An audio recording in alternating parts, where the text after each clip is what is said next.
guys. Lakad-lakad muna ako dito ko ngayon sa Pasong Tamo mga guys. Dito ako ngayon.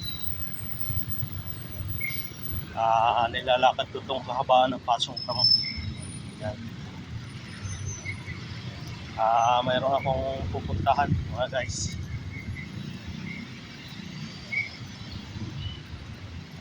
Ito muna ako.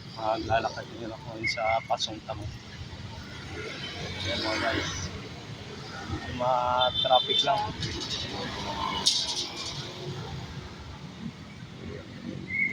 Ito na tayo sa gilid mga guys.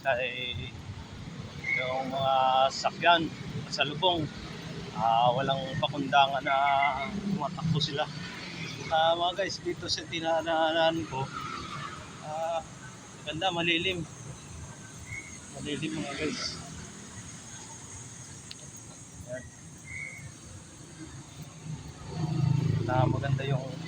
Maganda yung panahon ngayon mga guys. Makulimlim yung kalangitan. Kahit maglakad-lakad, ito may nadaanan na kainan. Ang ganda.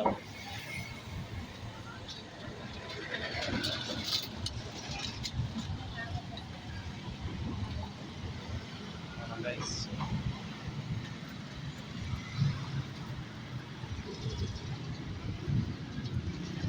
kahit maglakad-lakad sa kalsada,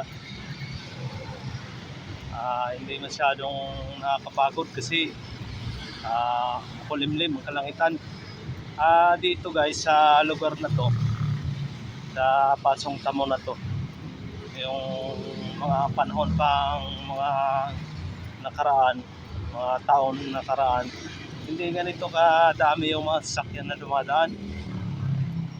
Yung iba kasi nito, mga nanggagaling ng C5 o papuntang Itza, kaya ganyan, marami ng sasakyan na dumadaan dito. Makikita nyo naman, halos traffic na. Traffic din dito yan pagka doon sa may ilalim ng Pasong Tamo. Sarado na doon ng sasakyan, apektado na rin dito. Kakaroon na rin dito ng traffic. Kaya mga guys,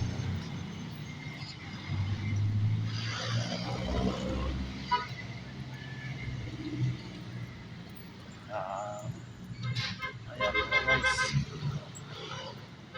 marami rin naglalakad dito kasi may biyahe naman yung jeep papuntang Gitri. Kaso lang yung iba ay halos hanggang kalahati lang naman dyan, nilalakad na lang. Yan mga guys. Hanggang dito lang muna mga guys. Hanggang dito lang muna yung video ko. Maraming salamat sa inyo mga followers ko, supporters, mga viewers. Hanggang dito lang muna.